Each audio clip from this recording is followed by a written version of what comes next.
just don't think it is good enough. That's all I'm saying. Okay. Hi guys, it's been a minute and we are back with the second episode of Back to Basics. Um, as you guys probably know, it's been a bit of a struggling times, let's say, with coronavirus and all that kind of stuff. So, I hope everyone's keeping safe and that you are staying at home, saving the NHS and saving yourselves. But I hope you guys had a good Easters as well, and that we are now back in the working world as usual after our little break. And yeah, we're just gonna get into it. Let me know your comments, your feedback, and your thoughts about what we've talked about. If you're listening on Spotify, obviously that's cool. Just comment on the Instagram post or go over and head over to YouTube and you can also comment on there as well. So I have here today joining me is my cousin actually from America. You guys are probably wondering how the hell is she doing this? She is in America, just a disclaimer. But technology does wonders and we are recording together. So my cousin Celine, would you like to introduce yourself? Thank you, love, for inviting me for this discussion. As you stated already, my name is Celine, as in like Miss Dion in the flesh or whatever. So no, I don't have any sort of business or entrepreneurial expertise, but I think it's very important as young Black people to think about how we can do our part to create generational wealth. So I think this discussion will be very educational for me and also to all the people listening out there. Thank you for having me. Thank you. And we also have Araba joining us from Denmark. Thank you, and thank you for inviting me. I'm Araba from Denmark. I work as a finance specialist in the music marketing, or for a music marketing company in Denmark. I've also run a textile company in 2018 and 2019. And besides that, I help business owners build their business models, and I assist them with challenges within business administration. So that could be anything from digital tools to manage their business, pricing, sourcing vendors, all these things. Yeah. I'm happy and excited to join this conversation as well. Yay. Thank you very much, Araba. Thank you. So you guys probably can sense where this is going, what kind of episode this is, or what kind of topic we're going to be discussing with Back to Basics. So I thought we could do a little bit of inspiring, let's say, with this specific topic, especially amidst coronavirus and, businesses struggling and all that kind of stuff. It just got me thinking a little bit about businesses in general. And I think this also stemmed from one example that I can give. So I have a friend who actually started an interior design company for herself, which is like pillows, bed stuff, and I'm not really sure about the decoration names for stuff, but like the runners, let's call it runners for the beds and stuff. Yeah, she does all that kind of stuff, and it's been really good. And she had like a launch party for everything. It was really, really good, and to get her name out there. An example of this is as well would be from my dad's workshop. For example, my dad used to have a workshop, and a mechanical engineer, fixes cars, all that kind of stuff. And he would fix cars, or he would fix something for someone, and people would automatically expect a discount, or would be like, oh, we're friends, oh, I don't need to pay, that kind of stuff, right? And it was just it's pretty sad to see, because mechanical engineering's got the workmanship, has got paying for the actual parts and all that kind of stuff. And a lot of people were just like really inconsiderate towards, him regarding, his business. And obviously you have to know he has to pay rent, he has to, have something for himself as well. But it's just not good. Okay. I just don't think it is good enough.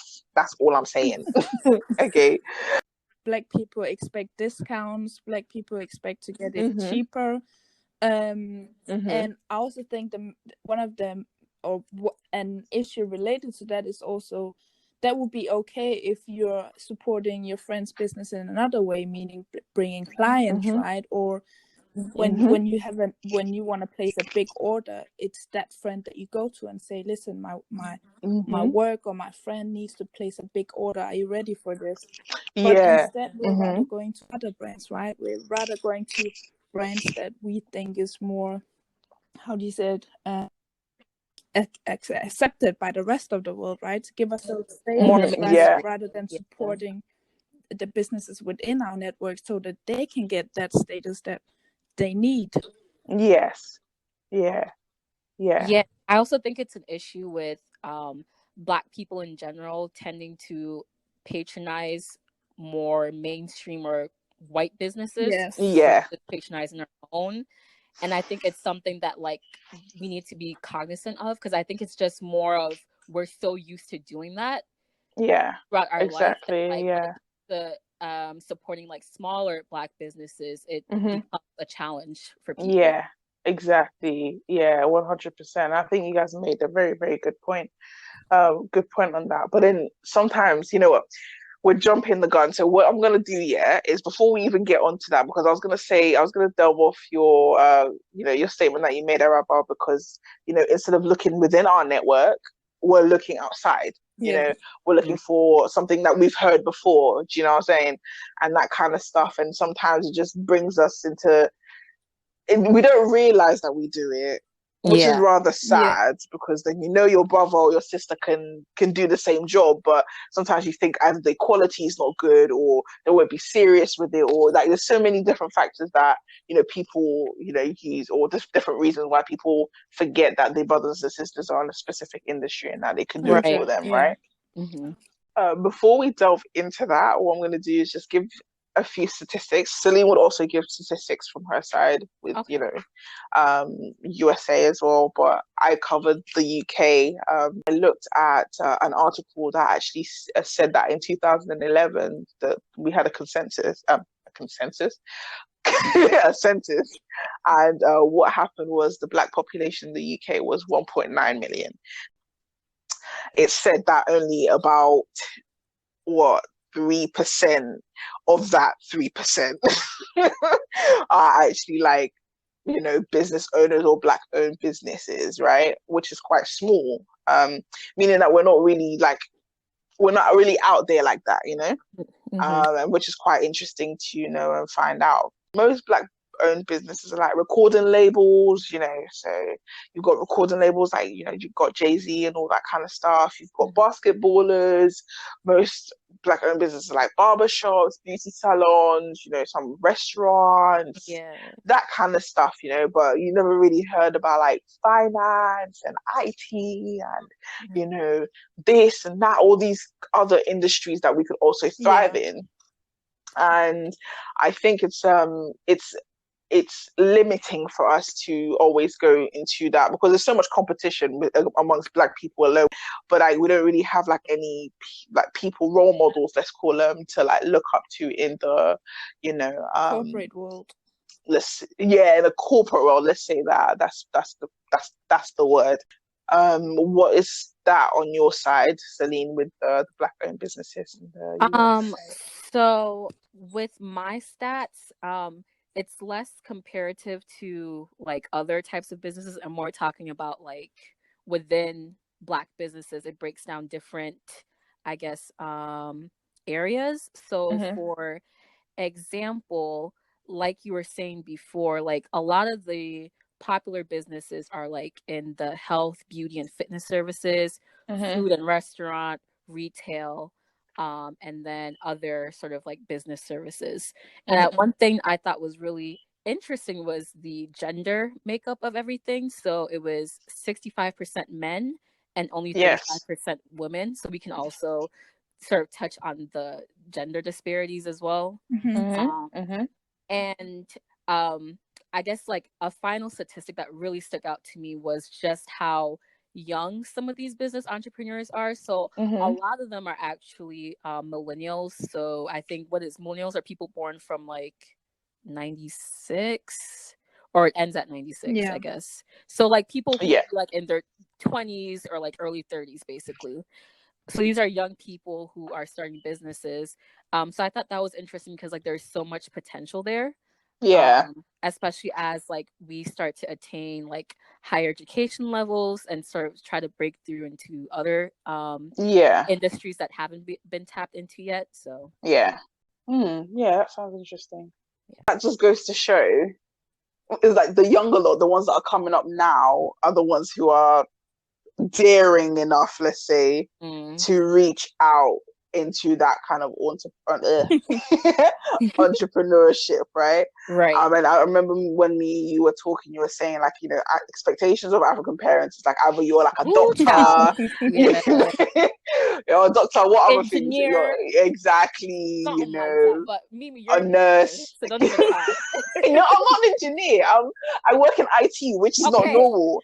Yeah, do you know what I'm saying? You know, it's up there. But you know what? Also, I think that is one of the big reasons why they're not businesses. There's definitely a lack of support from our parents or that generation, and it's not necessarily meant in a bad way or because they don't want us to succeed or be great in life, right? They're just from a generation where things are more about safety, right? Being a lawyer, being a doctor, that's a safe, high income, right? It once you achieve that, your parents will know, okay, you're good. But if you come and tell them, I want to start my own business, you know, I want to take that big risk. They're thinking, are you mad?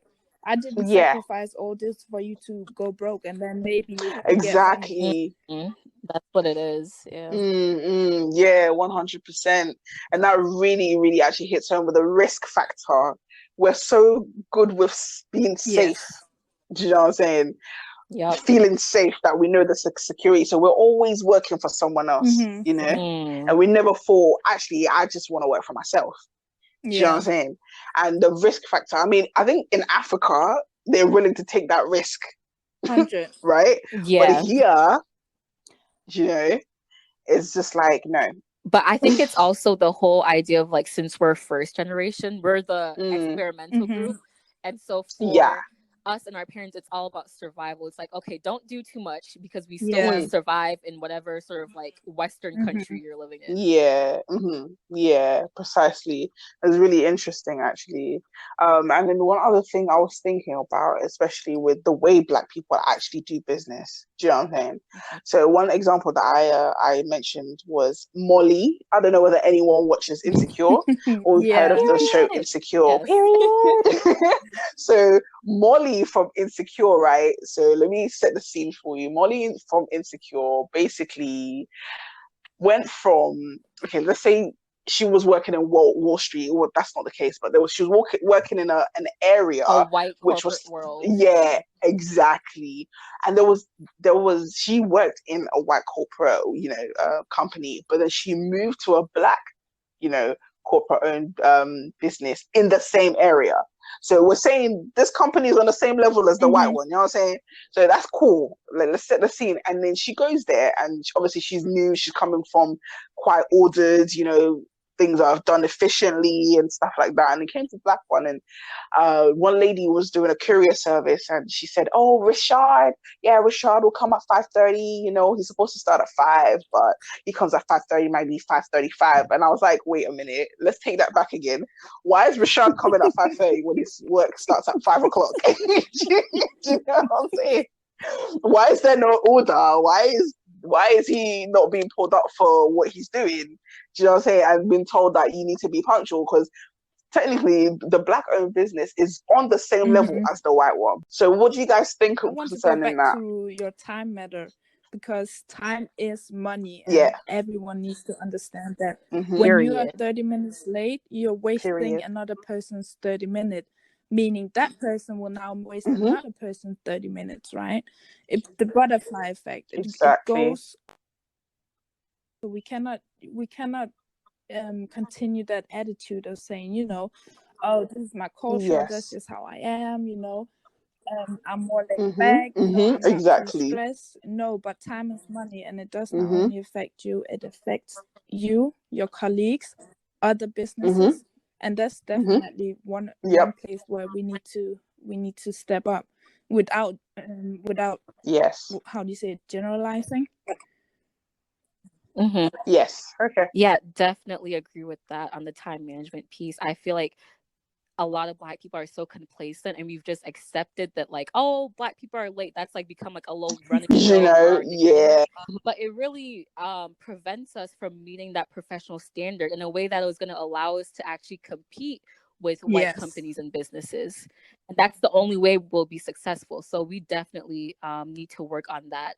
And another thing is sometimes as a Black person, when you see that lack of professionalism, it's really hard to like want to give your money to those businesses and support Mm-hmm. them. Yes. Especially, like, I'll Hmm. give an example in terms of like customer service. Let me tell you something. I don't care if you're Jamaican, African, Black American. I think we've all had experiences where we've been in like a Black restaurant or something, and like our food Yes. takes forever. The customer Yep. service is terrible. They act like you're giving them money, or I'm sorry, they're giving you money to come eat at Yes. their restaurant. Like you're wasting their Yes. time, and it's just like it's not okay. And it's like it's very discouraging because it's like you want to support Black businesses, but y'all be on Some Netflix. y'all capping out here. No, we're not doing that. Yeah. Yeah. I really get that. I feel you on that one. Efficiency. Do you know what I'm saying? Give an example. Yeah, exactly. Great example. My friend went. So there's this really popular Nigerian restaurant in London, and I mean, everyone knows this restaurant, but to get food, it takes about an hour, and then not only that, but you're always like either they've missed something in your order Mm, to come. And it's just like you can never go to expect that you're gonna get all that you want. And it's quite funny. right. And that might be because of the kind of foods that we're eating and maybe, um, you know, uh I don't know, the kind of food that we're eating, the kind of ingredients that are needed or something like that, and it can't be imported and all that kind of stuff. That's okay. But I just wanna stress on the fact that it takes us so long to do certain things, and we could be just as good as any other business, but we just stop ourselves just a little bit from doing Yeah. that. Do you know what I'm saying? Yeah. And we just fail to really put ourselves out there, conduct ourselves accordingly with professionalism. And I think that's one thing that we lack. To role models, right? In business in general, because I mean there are a lot of great Black-owned businesses. There are a lot of strong business models out there. A lot of great concepts, visions. But there's definitely a lack of role models to look forward, right?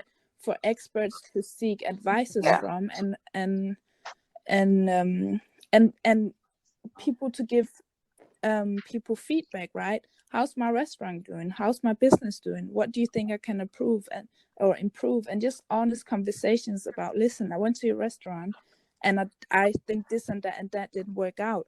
I want to see your business succeed. So maybe you should try this and that and that. Do you follow me? Yeah, that's really important. The idea of like gatekeepers or people who have the expertise to actually help Mm-hmm. Black-owned businesses.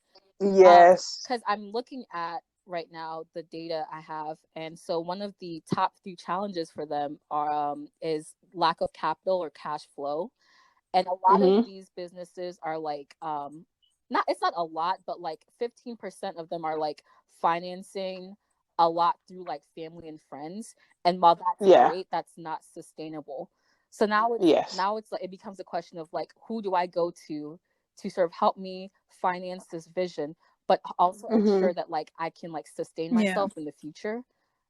Yes. So I can one day also become that gatekeeper or expert for someone else. And I think that's Yes. really Exactly. like an important point Mm-hmm. that you make. There's definite Yeah. of 100%. funding. I know here in Denmark, for example, Yeah. then there's less than 1% of women getting funding for their business.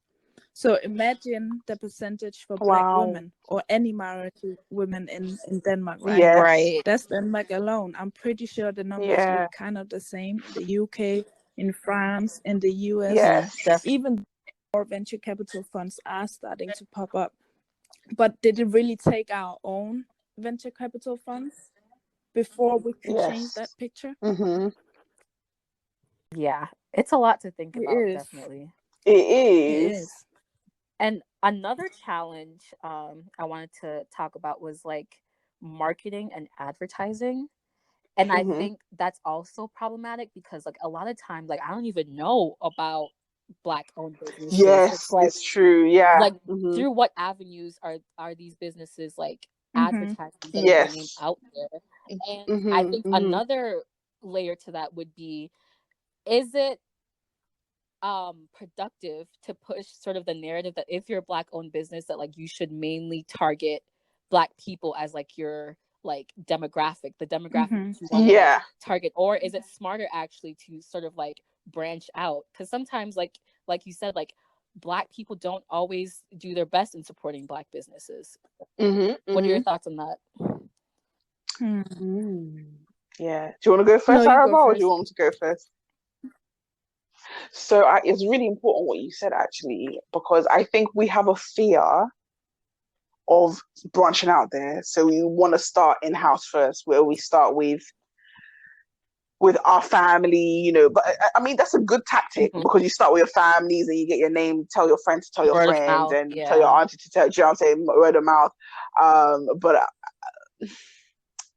I think we're scared or we don't think of branching out. So I think it's one of two things. Okay, so it's either one, we're scared of branching out, we're scared of to see what the white man's gonna say, or scared, sorry, well, not white man, Right. basically we're gonna say, we're just gonna say, oh my With the god, Caucasians. yeah, with a Caucasian, what they're gonna say, or right, that we don't conduct ourselves well enough, right? Conduct ourselves with the right professionalism, with the right mind, and the right way, or have a vision as to how far we want our business to go. When I was doing my marketing for my textile company, I had the same thought, you know, am I branding this to Black people or am I branding this to white people, right? Yes. If I'm branding this to white people, then I gotta tell a story about Africa, about saving the world, about colors, you know, all these things. If I'm selling this to Black people, then I'm telling a story about the culture, right? I'm telling a story about the actual print, like I'm going more into details. I'm telling a story about quality because white people don't necessarily buy African prints because of the quality. They buy it because they want that exotic feeling, you know, all that, right? And I really like they want the cloud. Yeah. So I felt like that was two complete different brand strategies that was hard to combine, right? So I was thinking, okay, I need to find someone that has experience with this. But where do you find that? Where do you actually find someone that can combine, you know? Because I knew if I went to a Danish marketing person and told them I want a brand for Ghanaian expats or the Ghanaian diaspora, okay, like no, I knew that him or her wouldn't have the experience to do so, right? But the same other way around, like where do I even find a Black marketing person? How do I navigate around in that world? Well, not in that world, but you know, I'm just missing a place where I can go to and okay, this is the top marketing company for people that wants to target Black people. Yeah, that is really good. That is really good. It's good to start in-house where you talk to your family members, your friends, and all that kind of stuff. I think it's so important to raise and praise our brothers and sisters with their businesses. Do you know what I'm saying? And always talk good about it. There's constructive criticism. There's constructive criticism. Because you know when someone's chatting crap, and when someone's not. Do you know what I'm saying? Or someone always told me, someone would always give you, there's always someone who's going to say something, but take from it what you want. So let them talk, but take from it what you want. You don't have to take everything that they're saying. That feedback is coming like from a or from a place of hate. Like you can always use it to your advantage, right? Because there's a reason why anyone would put that out. So, you know, just take it and improve what you can, and then leave my that haters person are my motivators. alone. Sorry? Yeah. No, I said my Yes. haters are my motivators. Exactly. Period. That's the spirit. But yeah, I also She's Yeah. pretty. think Yeah. Do you know what? Whilst we're even on this topic, may I ask you to just tell us a little bit about, what you're doing, maybe like some of the things that you face concerning, like just doing business in general from both yeah, sides as well. I run Afrobar, which is it's actually a textile printing company. So my vision was to Nice. create African prints, but on other textile types than the Hmm. cotton that we've usually seen, right? I was tired of Hmm. seeing African prints, cotton being used on umbrellas and shoes and backpacks, and I wanted brands to use Hmm. the actual textile that was meant for it, right? So Ah, I traveled okay. to Ghana in 2018 to have some of these prints developed Hmm. and work with people that has experience in print and stories and all these things. Yeah. And I Hmm. went with a mission to sell the prints to European companies, right? Because I wanted African prints to be Nice. part of the fashion scene. But when I left Ghana, I Hmm. realized, I should have actually my target market should have actually been Ghanaians, right? It's actually Ghanaians that Mm. that that can that can use these fabrics more, that can shape something great from it, in opposed Hmm. to the European market, if you could say that. I just found they were simply not ready for it, Yeah. and I think one of my biggest Yeah. challenges was getting funding. I've funded this myself all the way through, um, because Wow. how do Yeah, I that's really good. funding, one thing is explaining the whole concept to a bank, right? And then finding capital that's targeted towards Black people, and then again Yeah. Mm-hmm. Hmm. finding funding that's targeted towards Black people that understands the African culture as well. Um, like I just didn't Yeah. have that Yeah. many Yeah. options. I think I had a talk with 2 or 3 potential investors, but if I'd been white, I would maybe have had Yeah. 10, 30 talks, right, and gained experience through all these, but I just didn't have Hmm. the opportunity to do so. And I thought that was really a shame. Yeah. And it sort of scared me away Yeah. from looking into funding in the future as well. Even though I've become more interested in it, I'm still like, Yeah. is this really going to be worth the hassle, right? Or do I just rather save up the money myself? Yeah. How's that been in the Ghanaian system or community? Has that picked off? Like, has the business actually kicked off? Have you got support from, friends, family, and stuff like that? And have there ever been like a time where people expected like discounts I mean, people and people weren't expected trying to support discount the all the time, business? right? I think my biggest Yeah. challenge was my mom, actually. She didn't understand what I was doing for Mm. a long time. Celine, I think she told you that I was saying Yeah. that I was working for the Ghanaian government, right? Or the Danish government, rather. And so I was like, oh, okay, like that's cool. Get Right. And I it. was like, Period. no, that's not what I do. I'm sorry, that's not what I do. But like she just had a hard time, understanding why would you do that. We come from a finance background. You have so many opportunities to get to create a career, right? To get a job. And Yeah. I had to explain her, I just feel like I don't want to work for anyone for the rest of my life. I need to get out Mm-hmm. there, and I need to get the experience Exactly. of Period. having my own company, right? So Yeah. yeah. Just gonna add a bit of context to what you just said, Araba, because a lot of the motivation for opening like your own business is to be your own boss. Because like Mm-hmm. according to this Yeah. survey, it was like 34% of them said I wanted to be my own boss. 29% said I wanted to pursue my passion, and 13% said they were dissatisfied with working in like a corporate environment. And I think you can kind of like wrap that into one, which is Yeah. basically the idea of like branching out. And I think as like young African people Yes. or like first generation individuals, like that's often hard because like Arba was saying, like her mom doesn't even understand or didn't understand at that time what she was doing. So that was important.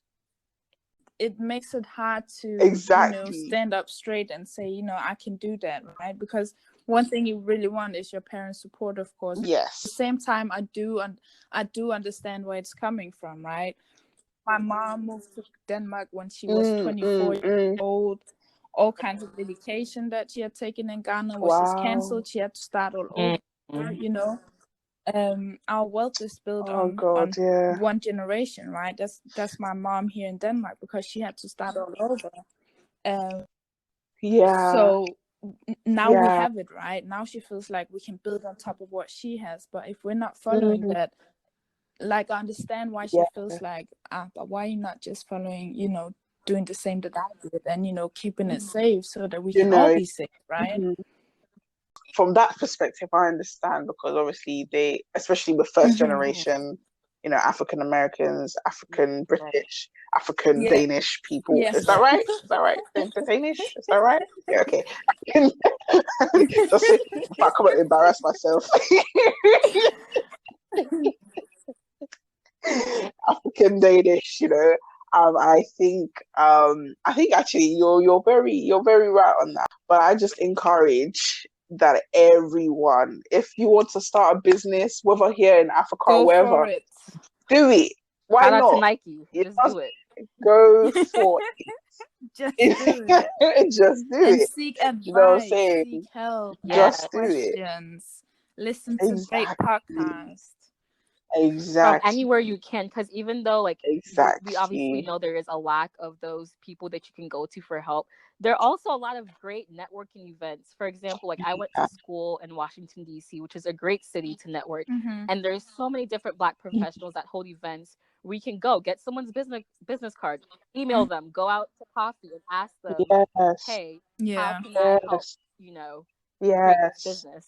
So. And also asking for help is an acknowledgement of someone else's knowledge and someone else's skill, right? To say, I think what you're doing is great. Can you help me as well?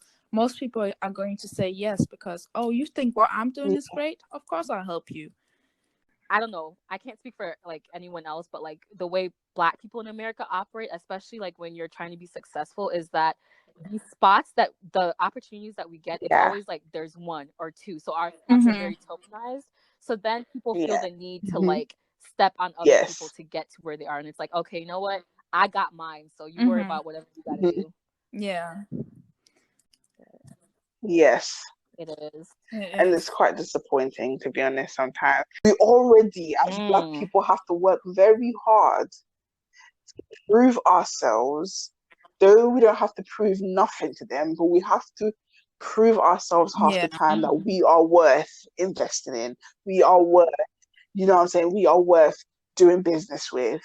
It's already hard enough for us. We shouldn't make it any harder for ourselves. Do you see how much competition is in Ghana on the streets alone? Yeah, you have two aunties doing Kalawele. So just to put this all together, judging the quality of what your brother and sister's producing, I'm pretty sure that they've done enough research. They've done a lot of things to get to where they are. So just support, you know what I'm saying? And if we don't take ourselves seriously, how do we expect other people to? And then my last one was professionalism. Conduct yourselves appropriately. You understand? Is there any other pointers that you guys might want to think if you want to do business, make sure, or if you want to support your brother and sister, this is what maybe you should try doing. Open up for opportunities through your own given opportunities, right? Meaning, if you've been fortunate enough to have a big brand as a client, make sure that you let that client know, hey, that service that you're also requesting, I actually have another friend or person that can do that for you. I think sometimes we're a bit insecure about that because we don't want to seem like, oh, I only hang with Black people, or I'm pushing all this Blackness upon my client or upon this white person, right? But this is business, right? If you got someone that's good at what they're doing, you should push it you should push it towards that client, regardless of, even if it means that you have 30 Black people in an office. If that's the best people, then they should all be there. Yeah, I definitely agree with that. With the sort of the idea of just creating as many spaces of opportunity as you can for Black-owned businesses, and everywhere, whether it's that's simply retweeting something, reposting something, or actually like talking to someone about a business, like word of mouth. I think like a lot of times we like to like narrow ourselves in terms of the ways we can help. Sometimes maybe you're broke and you really can't pay for whatever service or whatever product that person is selling, but just like actually maybe like advertising or helping them market through your social media could be one way. So don't limit yourself and the ways that you can help. Let's just excel. We've got so much time. We're all so young, and we just use the time effectively and just drive. Just go for it. Let's go for it. But yeah, so I'm just gonna round up and just let you guys know about where you can, get this podcast. So just in case you didn't know, we're on YouTube, we are on Spotify, we are on Anchor, we are also on SoundCloud if you want to listen for free as well. Please also be sure to follow me on Insta with the name @backtobasics_PD. That is Papa Delta. And you can follow me on there, and also be sure to comment on the post that says episode 2, and just be sure to let me know your comments or your feedback about what we spoke about, anything that you thought was really insightful or you thought we could cover next time as well, or any topics that you think, oh, this would be a really good topic for us to talk about. Please do that on Instagram. You can also do that on YouTube. Shout out to the ladies that joined me today, which is Araba and Celine. Great conversation today. Feel free to follow me on Instagram. My Instagram name is MAB_J, where I talk a lot about how to create financial structure for your business. I promote other business owners. I talk about business models. If you're interested in entrepreneurship as well, make sure to follow me. Okay, so thank you as well, Mimi, for creating this amazing platform where we can discuss these, issues pertinent to the Black community and to our experiences. If you want to follow me, you can follow me on my Instagram, Celine_B and then a 1.